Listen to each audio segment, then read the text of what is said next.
Guys, good morning. അപ്പോൾ welcome back to our YouTube channel.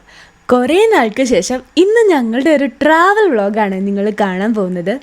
തമ്മിൽ കണ്ടപ്പോൾ തന്നെ മനസ്സിലായി കാണുമല്ലോ അല്ലേ? Today we are off to Croatia.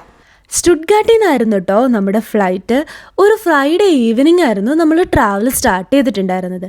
Work കഴിഞ്ഞ് ഇറങ്ങിയോണ്ട് തന്നെ രണ്ടുപേരും അത്യാവശ്യം നല്ല രീതിയിൽ ടയേർഡും ആയിരുന്നു. അങ്ങനെ ഫൈനലി ഞങ്ങൾ ഞങ്ങളുടെ ഡെസ്റ്റിനേഷൻ എത്തിയിരിക്കുകയാണ്. എവിടേക്കാണ് പോകുന്നതെന്ന് പറഞ്ഞില്ലല്ലോ. ഞങ്ങൾ വന്നത് ക്രൊയേഷ്യയിലെ ദുബ്രോണിക് എന്ന് പറയുന്ന സ്ഥലത്താണ്. ഞങ്ങളിപ്പോൾ ഇവിടെ എയർപോർട്ടിലെത്തി ഷട്ടിൽ ബസ്സിന് വെയിറ്റ് ചെയ്യും. ഇവിടെ എല്ലാ 30 മിനിറ്റ്സിലാണെന്ന് തോന്നുന്നു ഷട്ടിൽ ബസ് ഉണ്ട്. ഞങ്ങളതിൻ്റെ ടിക്കറ്റൊക്കെ എടുത്തിട്ട് ഷട്ടിൽ ബസ് വരുന്ന നോക്കി ഇങ്ങനെ വെയിറ്റ് ചെയ്തുകൊണ്ടിരിക്കുക. കുറച്ച് നേരം നമ്മൾ ബസ്സിലുള്ള യാത്രയാണ്. നമ്മൾ ഇവിടുന്ന് നമ്മുടെ ഹോട്ടലിലോട്ട് പോകണം. ഏകദേശം ഒരു 30 മിനിറ്റ്സ് യാത്രയുണ്ട് നമുക്ക് ഇവിടെ ക്രൊയേഷ്യ എയർപോർട്ടിൽ നിന്ന് നമ്മുടെ ഹോട്ടലിലോട്ട്. എയർപോർട്ടിൽ വന്നു കഴിഞ്ഞാൽ ദുബ്രോണിക്കിലെ മെയിൻ സ്റ്റോപ്പിലോട്ട് എല്ലാം തന്നെ ഷട്ടിൽ ബസ് ഉണ്ട് കേട്ടോ. നമുക്ക് രണ്ടുപേർക്കും 30 യൂറോസ് ആയിരുന്നു to and fro ticket charge ആയിട്ടുണ്ടായിരുന്നത്. ഇത് നമ്മൾ നമ്മുടെ നിൽക്കുന്ന ഹോട്ടലിൻ്റെ അടുത്തെത്തി. ഇപ്പം സമയം 12 മണിയായിട്ടുണ്ട്. നല്ല ഭയങ്കര ലൈറ്റൊക്കെ ആയിട്ട് കാണാൻ നല്ല ഭംഗിയുണ്ട്. ഒരുപാട് ടൂറിസ്റ്റുകൾ വരുന്ന സ്ഥലമായതുകൊണ്ട് തന്നെ നട്ടപ്പാതിരെയും ഭയങ്കര ലൈവായിട്ടുള്ളൊരു പ്ലേസാണ് ഇത്. ഇതായിരുന്നു നമ്മുടെ ഹോട്ടൽ റൂം. അത്യാവശ്യം നല്ല സ്പേഷ്യസ് ആയിട്ടുള്ളൊരു റൂമായിരുന്നു കേട്ടോ. സ്ലീപ്പിംഗ് ഏരിയയും സിറ്റിംഗ് ഏരിയയും ഒക്കെ തന്നെ സെപ്പറേറ്റ് ആയിട്ടുണ്ടായിരുന്നു. വന്നപ്പോൾ തന്നെ നല്ല ടയേർഡും ഒപ്പം നല്ല ലേറ്റും ആയതുകൊണ്ട് പിന്നെ അധികം കറങ്ങി നടന്നൊന്നുമില്ല കേട്ടോ. ഒന്ന് ഫ്രഷായി നേരെ കയറി കിടന്നുറങ്ങി. അത്യാവശ്യം ലേറ്റായിട്ടാണ് കിടന്നതെങ്കിലും രാവിലെ തന്നെ ഞങ്ങൾ എഴുന്നേറ്റിട്ടുണ്ട് കേട്ടോ. വേറൊന്നല്ല, കാരണം നമ്മളിവിടെ ഹോട്ടൽ ബുക്ക് ചെയ്തപ്പോൾ ബ്രേക്ക്ഫാസ്റ്റും ബുക്ക് ചെയ്തിട്ടുണ്ട് കേട്ടോ. അപ്പോൾ അത് തീരുന്നതിന് മുമ്പ് നമുക്കങ്ങ് എത്തണം. നമ്മളുടെ റൂം ഓപ്പൺ ചെയ്താൽ കാണുന്ന ഹോട്ടലിൻ്റെ ഒരു വ്യൂ ആണ് ഇത്. ഇത് ഹോട്ടലിൻ്റെ ഒരു ചെറിയ സെക്ഷൻ മാത്രം. ഇതുപോലെ ഒരുപാട് ബ്ലോക്ക്സ് ആ ഹോട്ടലിനുണ്ടായിരുന്നു കേട്ടോ.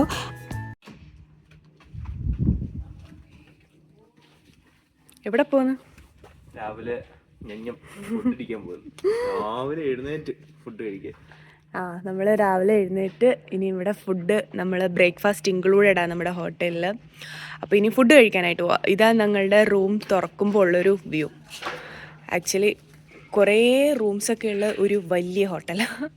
നോർമലി നമ്മളിങ്ങനെ യാത്രകൾ പോകുമ്പോൾ ബ്രേക്ക്ഫാസ്റ്റ് നമ്മൾ ഹോട്ടലിൽ തന്നെ ബുക്ക് ചെയ്യാറുണ്ട് കേട്ടോ. കാരണം എന്താണെന്ന് വെച്ചാൽ വിശന്നിരുന്ന് ശീലമില്ലാത്തതുകൊണ്ടാണോ എന്നറിയില്ല, ഞങ്ങളില്ലാതായി മാറുന്ന 2 പേരാണ് ഞങ്ങൾ. രാവിലത്തെ ഫുഡാണ് ആ കംപ്ലീറ്റ് ഡേയിലേക്കുള്ള ഞങ്ങളുടെ ഫ്യൂവൽ. അതുകൊണ്ട് തന്നെ അത് നല്ല രീതിയിൽ കിട്ടണം. ഇങ്ങനെ ബുക്ക് ചെയ്യുമ്പോൾ രാവിലെ ഇരുന്നിട്ട് നമ്മൾ ഹോട്ടലിൽ തപ്പിപ്പിടിച്ച് പോവുകയും വേണ്ട. ഇവിടെ ആകുമ്പോൾ കുറേ ഓപ്ഷൻസും കാണും. എങ്ങനെയുണ്ട് ബുദ്ധി? ഇവിടെ ആക്ച്വലി ബ്രേക്ക്ഫാസ്റ്റിന് കുറേ ഓപ്ഷൻസ് ഉണ്ടായിരുന്നു കേട്ടോ. ഞാൻ വിചാരിച്ചാലും അത്യാവശ്യം നല്ലൊരു ബുഫേ സെറ്റപ്പ് തന്നെ ആയിരുന്നു അത്. പോയിട്ടുള്ള കുറേ പേര് പറഞ്ഞ് കുറേ നാളായിട്ട് ഞങ്ങളുടെ വിഷ് ലിസ്റ്റിലുണ്ടായിരുന്നൊരു സ്ഥലമാണ് കേട്ടോ ക്രൊയേഷ്യ. ക്രൊയേഷ്യയിൽ തന്നെ ഭയങ്കര ബ്യൂട്ടിഫുൾ ആയിട്ടുള്ള കുറേ സ്ഥലങ്ങളുണ്ട്. നമ്മൾ ഈ വട്ടം ദുബ്രോണിക്കാണ് വിസിറ്റ് ചെയ്തതെന്ന് മാത്രം.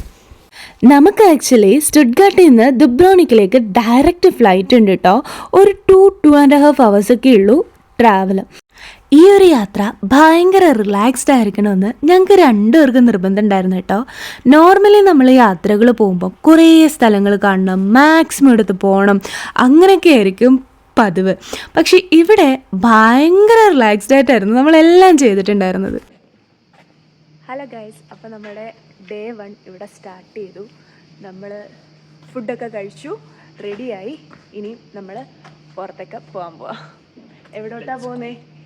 നമ്മൾ പ്രത്യേകിച്ച് പ്ലാനിങ് ഒന്നുമില്ല. ഇവിടെ ഞങ്ങൾക്ക് വലിയ പ്ലാനിങ് ഒന്നുമില്ല. ഞങ്ങൾ കരുതി കുറച്ച് റിലാക്സ്ഡ് ആയിട്ട് പയ്യെ ആലോചിച്ച് പോകാം. അങ്ങനെ ഇവിടെ നമ്മൾ ഇപ്പോൾ ഓൾഡ് ടൗണിലോട്ടായിരിക്കും പോകുന്നത് അല്ലേ? ഓൾഡ് ടൗൺ ഇവിടെ കുറച്ച് മെയിൻ അട്രാക്ഷൻ എന്ന് പറയാനായിട്ട്. അപ്പം ആദ്യമേ അങ്ങോട്ട് പോവാം. ചുമ്മാ പരിസരങ്ങളൊക്കെ ഒന്ന് നമുക്കപ്പം ദുബ്രോണിക് സിറ്റി ഒക്കെ ഒന്ന് എക്സ്പ്ലോർ ചെയ്തിട്ട് വരാം. വാവ്, എന്ത് ഭംഗിയുള്ള സ്ഥലമല്ലേ. ഞങ്ങൾ ഫസ്റ്റ് ഡേ ഹോട്ടലിൽ നിന്ന് ഇറങ്ങി ബസ് കയറി ഡയറക്റ്റ് വന്നൊരു സ്റ്റോപ്പായിരുന്നു കേട്ടോ ഇത്. ചുമ്മാ ഇറങ്ങി അങ്ങോട്ട് നടന്നപ്പോൾ നല്ല ബ്ലൂ സീയും അതുപോലെ കുറേ വ്യൂസും അത് കണ്ടപ്പോൾ തന്നെ ഭയങ്കര സന്തോഷമായി. അവിടുന്ന് ഞങ്ങൾ നേരെ വന്നത് ഓൾഡ് ടൗണിലേക്കാണ്. ഇതാണ് ദുബ്രോണിക്കിൻ്റെ ഒരു മെയിൻ സ്പോട്ട്. വേണമെങ്കിൽ നമുക്ക് ഡുബ്രോണിക്കിൻ്റെ ഹിസ്റ്റോറിക് ഹാർട്ട് എന്നൊക്കെ പറയാം. ഇപ്പോൾ ഒരു പീക്ക് സീസൺ ടൈം ആയതുകൊണ്ട് തന്നെ ഒരുപാട് ആൾക്കാർ വരുന്നുണ്ടായിരുന്നു കേട്ടോ ഈ ഓൾഡ് ടൗണിലോട്ടൊക്കെ.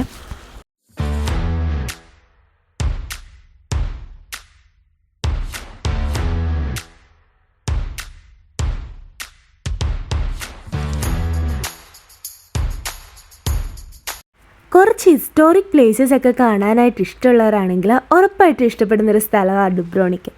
കുറേ പഴയതരം കൺസ്ട്രക്ഷൻസും റോഡും സ്ട്രീറ്റും ഷോപ്സും ഒക്കെയാണ് നമ്മളിവിടെ കൂടുതലായിട്ട് കാണുന്നത്.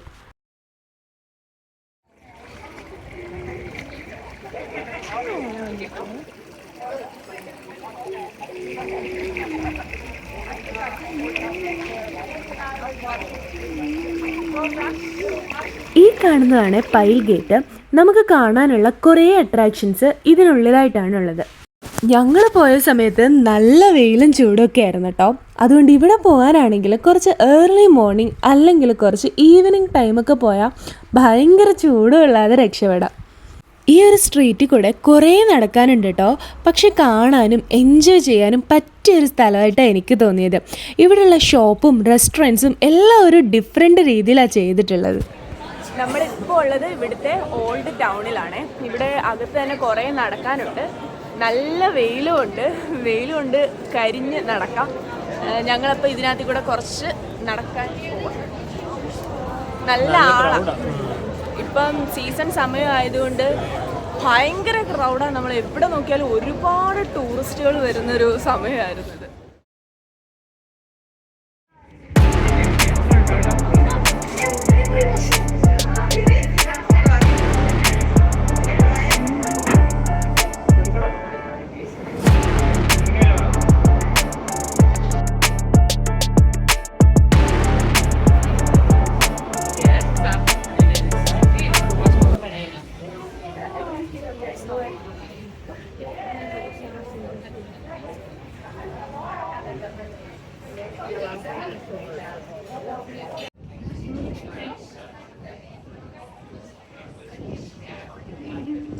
എവിടെ ഇനി പോന്നെ?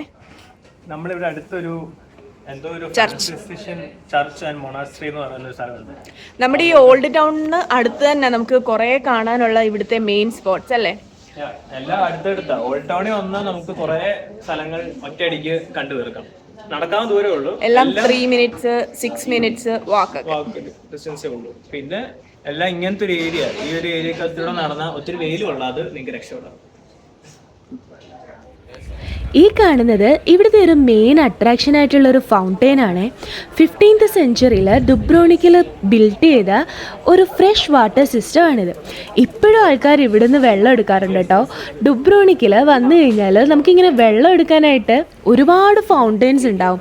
അതുകൊണ്ട് കാശ് കൊടുത്ത് വെള്ളം വാങ്ങിക്കേണ്ട ആവശ്യമൊന്നുമില്ല കേട്ടോ. അതിൻ്റെ തൊട്ടടുത്ത് കേട്ടോ അടുത്ത അട്രാക്ഷൻ ആയിട്ടുള്ള ഫ്രാൻസിസ്കൻ മൊണാസ്ട്രി. ഈ മൊണാസ്ട്രിക്കുള്ളിലായിട്ട് ഏകദേശം 600 വർഷങ്ങൾ മുമ്പ് ബിൽഡ് ചെയ്തിട്ടുള്ള ഫാർമസി ഉണ്ട് കേട്ടോ. ഈ ഹിസ്റ്ററി എല്ലാം അറിയേണ്ട ആവശ്യമൊന്നുമില്ല. എന്നാലും ചിലതൊക്കെ കാണുമ്പോൾ അതെന്താണെന്ന് അറിഞ്ഞിരുന്നാൽ നമുക്ക് കുറച്ചുകൂടി ഇൻട്രസ്റ്റിംഗ് ആയിരിക്കുമെന്ന് തോന്നുന്നു.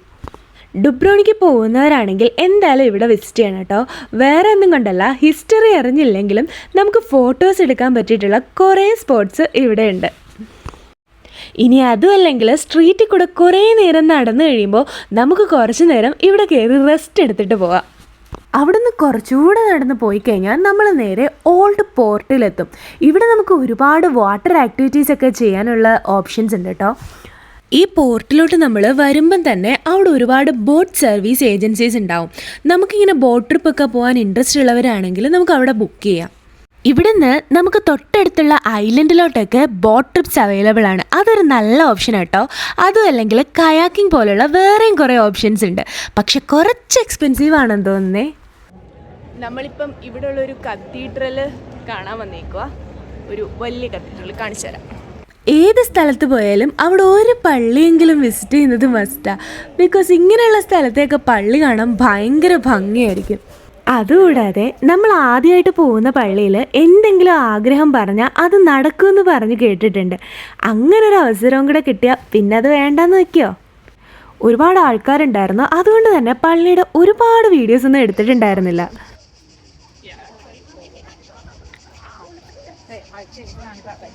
നമ്മളിപ്പോ നടന്നൊരു ബീച്ചിലെത്തി. ഇവിടുത്തെ ബാങ്കെ ബീച്ച് അല്ലേ? അങ്ങനെ പ്രൊണൗൺസ് ചെയ്തെന്ന് തോന്നുന്നു. അത് നല്ല തിരക്കാ. നല്ല നട്ടാപ്പൊരു വെയിലാ. പക്ഷെ എന്തോരോ ആൾക്കാരാ. നമ്മളിവിടെ വരുന്നുണ്ട്. എനിക്കൊന്ന് ഈവനിങ് ഒക്കെ ആവുമ്പോഴത്തേന് നമ്മളിവിടെ വീണ്ടും വരും. ചെറുതായിട്ട് വെയിലൊക്കെ താന്നിട്ട് ഇങ്ങോട്ട് വരാം. വെയിലപ്പോ താഴെന്ന് അറിയത്തില്ല. ഇപ്പം നല്ല നല്ല രാത്രി വരെ നല്ല സണ്ണാ. സോ എന്തായാലും നോക്കാം. ഇപ്പൊ എന്തായാലും നമ്മൾ അങ്ങോട്ട് ബീച്ചിലോട്ട് ഇറങ്ങുന്നില്ല. ഇവിടെ ഒന്ന് ജസ്റ്റ് കാണാന്ന് വെച്ചു. ബാക്കിയുള്ളവരുടെ കുളിസിയും കാണാൻ വേണ്ടി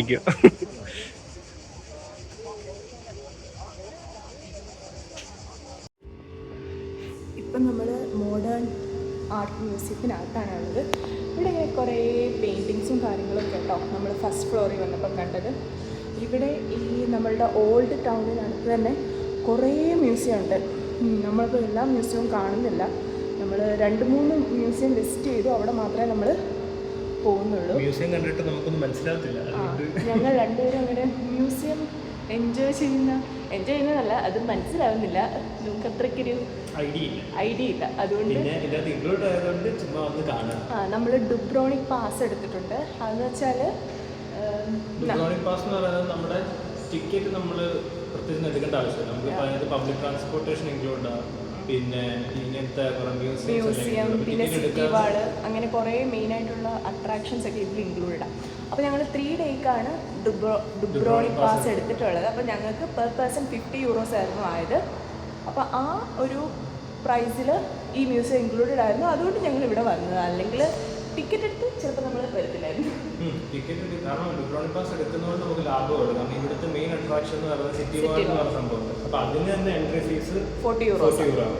അപ്പം ബെറ്റർ ഡുബ്രോണിക് പാസ് എടുത്തിട്ട് സിറ്റി വാളും പോവാം, നമുക്ക് കംപ്ലീറ്റ് പബ്ലിക് ട്രാൻസ്പോർട്ടേഷനും കിട്ടും. അപ്പോൾ അതായിരിക്കും ഏറ്റവും ബെസ്റ്റ് ആയിട്ട് ഓപ്ഷൻ. ഞങ്ങൾ ഈ മ്യൂസിയത്തിൽ മെയിനായിട്ട് വന്നത് അതിൻ്റെ എൻട്രൻസിലൊക്കെ നിന്ന് കുറച്ച് ഫോട്ടോസ് എടുക്കാൻ വേണ്ടിയിട്ട് കേട്ടോ. അല്ലാതെ ഈ പിക്ചേഴ്സൊന്നും ഞങ്ങൾക്കൊട്ടും മനസ്സിലാവുന്നില്ല. അതൊന്നും എൻജോയ് ചെയ്യാനൊട്ടും തോന്നുന്നുമില്ല. അതിനൊക്കെ ഇൻട്രസ്റ്റ് ഉള്ളവരാണെങ്കിൽ എന്തായാലും ഒരു അടിപൊളി ഓപ്ഷൻ ആയിരിക്കും. പിന്നെ നേരത്തെ പറഞ്ഞതുപോലെ ഇതെന്തായാലും ഞങ്ങളുടെ പാസിൽ ഇൻക്ലൂഡഡ് ആയതുകൊണ്ട് പ്രത്യേകിച്ച് നമ്മൾ പൈസ ഒന്നും കൊടുക്കേണ്ട ആവശ്യമില്ലല്ലോ. ജർമ്മനിയിൽ നിന്ന് ക്രൊയേഷ്യയിൽ ഓൾഡ് ടൗണിലെത്തിയപ്പോൾ ആദ്യം നോട്ടീസ് ചെയ്തൊരു കാര്യമായിരുന്നു ബിൽഡിങ്ങിൻ്റെ സ്ട്രക്ചേഴ്സൊക്കെ. ഭയങ്കര ഡിഫറെൻ്റ് ആട്ടോ ഇവിടെയായിട്ട് കമ്പയർ ചെയ്യുമ്പം. അതുപോലെ കാണാൻ നല്ല ഭംഗിയും. ഇവിടെ ഒരുപാട് വ്യൂ പോയിൻറ്റ്സ് ഉണ്ട്. നമ്മൾ ഏത് സൈഡിൽ പോയി നിന്നാലും ഫോട്ടോ എടുക്കാനുള്ളൊരു സ്പോട്ട് അത് ഉറപ്പായിട്ട് കിട്ടും. സ്വിമ്മിങ് ഒക്കെ അറിയാവുന്നവരാണെങ്കിൽ സമയം പോകാനൊന്നും വേണ്ട, അത്രയ്ക്കും ബീച്ചസ് ഉണ്ട്.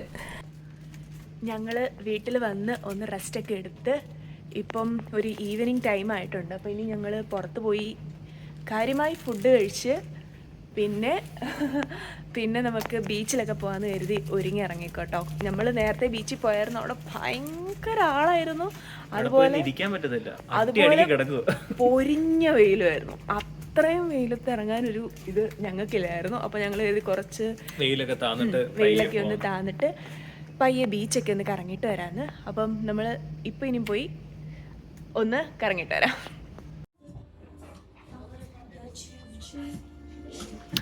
ഞങ്ങളുടെ ഫുഡൊക്കെ വന്നു, കഴിക്കാനായിട്ട് റെഡി ആയിരിക്കും. നല്ല വിശപ്പുണ്ട്. അപ്പോൾ ഇനി ഫുഡൊക്കെ കഴിക്കട്ടെ.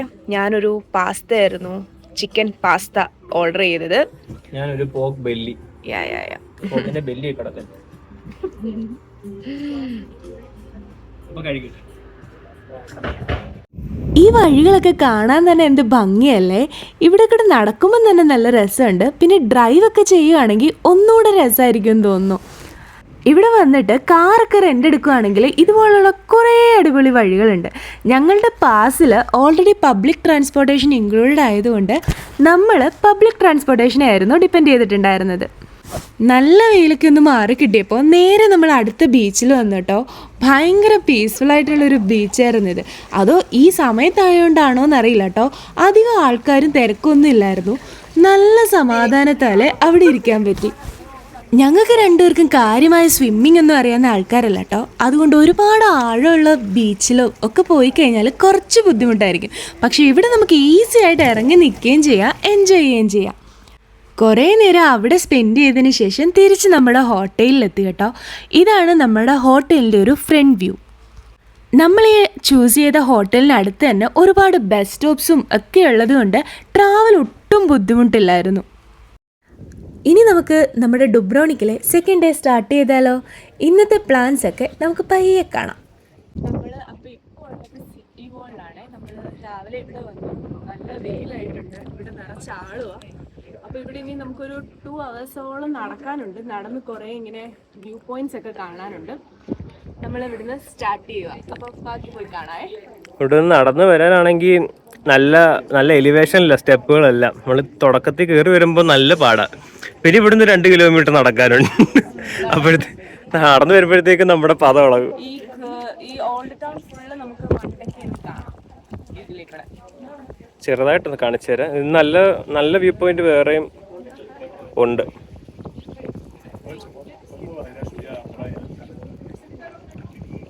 മൈക്ക് എടുക്കാൻ മറന്നുപോയതുകൊണ്ട് എൻ്റെ ഓഡിയോ ഒക്കെ അത്രയ്ക്ക് ഓഡിബിളാണോ എന്ന് എനിക്കറിയില്ല കേട്ടോ. നമ്മളിപ്പോൾ ഉള്ളത് ഡുബ്രോണിക്കിലെ ഓൾഡ് ടൗണിലെ സിറ്റി വാളിലാണ്. ഇവിടുത്തെ ഒരു മെയിൻ അട്രാക്ഷനാണ് ഇതെന്ന് തന്നെ പറയാം. ഡുബ്രോണിക്ക് വരുന്നവരാരും സിറ്റി വാൾ കാണാതെ പോകുമെന്ന് എനിക്ക് തോന്നുന്നില്ല. അത്യാവശ്യം കുറച്ച് നടക്കാൻ പറ്റുന്നവർ മാത്രം സിറ്റി വാളിൽ പോയാൽ മതി കേട്ടോ. അത്രയ്ക്കും കുറച്ച് നടന്ന് കാണാനുള്ള കാഴ്ചകളാണ് അവിടെയുള്ളത്. ഇവിടെ ഭയങ്കര ആളായി തുടങ്ങി.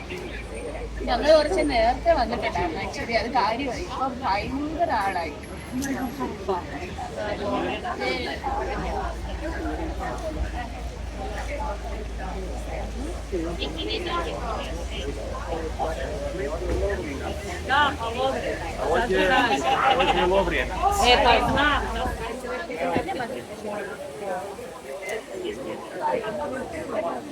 ഞാൻ നേരത്തെ പറഞ്ഞതുപോലെ ഇത് ഞങ്ങളുടെ ഒരു റിലാക്സ്ഡ് ട്രിപ്പ് ആയതുകൊണ്ട് തന്നെ ദിവസവും വളരെ കുറച്ച് സ്ഥലങ്ങൾ മാത്രമായിരുന്നു കേട്ടോ ഞങ്ങൾ കവർ ചെയ്തിട്ടുണ്ടായിരുന്നത്. നിങ്ങൾ ക്രൊയേഷ്യയിൽ ഡുബ്രോണിക്ക് മാത്രം വിസിറ്റ് ചെയ്യാൻ ഉദ്ദേശിക്കുന്നവരാണെന്നുണ്ടെങ്കിൽ 2 days ഒക്കെ തന്നെ ഇനഫായിരിക്കും എന്നാണ് കേട്ടോ എനിക്ക് തോന്നുന്നത്. നമുക്ക് കാണാനുള്ള മിക്ക സംഭവങ്ങളും ഓൾഡ് ടൗണിൽ തന്നെ ഉള്ളത്. അതെല്ലാം നമുക്ക് ഒരു ദിവസം കൊണ്ട് തന്നെ കവർ ചെയ്യാൻ പറ്റും. പിന്നെ സ്വിമ്മിങ് അറിയാവുന്നവരും ബീച്ചിലൊക്കെ ഒരുപാട് നേരം സ്പെൻഡ് ചെയ്യാൻ ഇഷ്ടപ്പെടുന്നവരും ആണെങ്കിൽ കുറേയും കൂടെ ടൈം വേണ്ടി വരുമായിരിക്കും. ഇന്ന് നമ്മൾ നേരെ പോയത് ഓൾഡ് ടൗണിലേക്ക് തന്നെ കേട്ടോ. ഇവിടെ നമ്മൾ കാണാതെ പോയ കുറച്ച് ചർച്ചസും അതുപോലെ കുറച്ച് മ്യൂസിയമും ഉണ്ടായിരുന്നു. ഇന്ന് അതൊക്കെ കവർ ചെയ്യാനാണ് മെയിനായിട്ടുള്ള നമ്മുടെ പ്ലാൻ. പിന്നെ ഭയങ്കര ഫേമസ് ആയിട്ടുള്ള ഒരു പ്ലേസ് കൂടി ഇന്ന് നമ്മൾ കവർ ചെയ്യുന്നുണ്ട് കേട്ടോ. ഞങ്ങൾ കയറിയ മ്യൂസിയം എല്ലാം തന്നെ ഡുബ്രോണിക് പാസിൽ ഇൻക്ലൂഡഡ് ആയിരുന്നതുകൊണ്ട് പ്രത്യേകിച്ച് ടിക്കറ്റ് ഒന്നും എടുക്കേണ്ട ആവശ്യം ഉണ്ടായിരുന്നില്ല കേട്ടോ.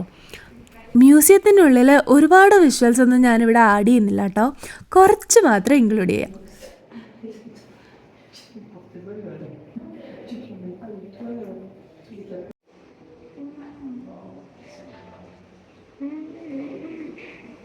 ഈ മ്യൂസിയത്തിൽ ഞങ്ങൾ വരാനുള്ള മെയിൻ കാരണം എന്താ ഈ സ്റ്റെപ്പിൽ നിന്നൊരു ഫോട്ടോ എടുക്കാൻ വേണ്ടിയിട്ടായിരുന്നു കേട്ടോ.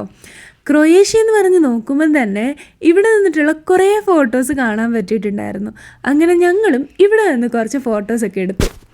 വീഡിയോ കാണുന്നതിനേക്കാളും ഭംഗി കേട്ടോ ഇവിടെയുള്ള ബിൽഡിങ്സും മൊത്തത്തിലുള്ള കാഴ്ചകളും എല്ലാം തന്നെ. അവിടുന്ന് നമ്മൾ നേരെ പോയത് ഒരു ഫേമസ് ആയിട്ടുള്ള സ്പോട്ടിലോട്ട് കേട്ടോ. ഇത് കാണുമ്പം വെറും സ്റ്റെപ്പായിട്ട് തോന്നുമെങ്കിലും ഇതൊരു വെറും സ്റ്റെപ്പല്ല. ഗെയിം ഓഫ് ത്രോൺസ് കണ്ടിട്ടുള്ളവർക്ക് ഈ ഒരു സ്റ്റെപ്പ് ഭയങ്കര ഫെമിലിയർ ആയിരിക്കും. അതിൻ്റെ പേരിലാട്ടോ ഈ സ്റ്റെപ്പ് ഫേമസ് ആയത്. കുറേയൊക്കെ ഇറങ്ങി നടന്നപ്പോഴത്തേക്ക് വിശപ്പിൻ്റെ വിളി വന്നു. എന്നാൽ പിന്നെ ഫുഡ് ഫുഡായിട്ട് പോയേക്കാന്ന് കരുതി നമ്മൾ ഈ ഓൾഡ് ടൗണിൽ നിന്ന് 1-2 റെസ്റ്റോറൻറ്റിൽ നിന്ന് ഫുഡ് കഴിച്ചിട്ടുണ്ടായിരുന്നു കേട്ടോ. ഇതിനുള്ളിലെ റെസ്റ്റോറൻറ്റിലല്ല അത്യാവശ്യം നല്ല കത്തി റേറ്റാണ് ഫുഡിന്. അതുപോലെ ടിപ്പും എല്ലാം കൂടെ ആകുമ്പോഴത്തേന് ഒരു നല്ല റേറ്റ് ആവുന്നുണ്ടായിരുന്നു. ഇതൊരു കൺവീനിയൻ്റ് ഓപ്ഷൻ ആണെങ്കിലും ഞാൻ റെക്കമെൻഡ് ചെയ്യുന്നത് ഓൾഡ് ടൗണ് പുറത്തുള്ള റെസ്റ്റോറൻറ്റിൽ നിന്ന് ഫുഡ് കഴിക്കാനായിരിക്കും കേട്ടോ. നല്ലൊരു ഈവനിങ്ങും അതോടൊപ്പം ഇത് നമ്മുടെ ഡുബ്രോണിക്കിലെ ലാസ്റ്റ് ഡേ ആയതുകൊണ്ടും ഒന്ന് റിലാക്സ് ചെയ്യാൻ വേണ്ടിയിട്ട് നമ്മൾ കൊപ്പക്കബാന ബീച്ചിലോട്ടാട്ടോ വന്നത്. ഇതൊരു അടിപൊളി ബീച്ചാണ്. പിന്നെ ഓൾഡ് ടൗൺ മാറി ശരിക്കുമുള്ള സിറ്റിയിലോട്ട് നമ്മുടെ ഡുബ്രോണിക് സിറ്റിയിലോട്ട് വന്നപ്പോഴാണ് ആ ഒരു ഡിഫറൻസ് മനസ്സിലായത്. അതുകൊണ്ട് ഡുബ്രോണിക്ക് വിസിറ്റ് ചെയ്യുന്നവർ എന്തായാലും ഓൾഡ് ടൗൺ മാത്രമല്ല കേട്ടോ, അതിന് പുറത്ത് മെയിൻ സിറ്റിയും കാണണം. നല്ല ഡിഫറൻസ് നമുക്ക് ഫീൽ ചെയ്യും. അപ്പോൾ ഇതൊക്കെയായിരുന്നു ഞങ്ങളുടെ ക്രൊയേഷ്യൻ ട്രിപ്പ് വിശേഷങ്ങൾ. അപ്പോൾ ഇനി നേരെ ജർമ്മനിയിലോട്ട്. Thanks for watching. ബൈ.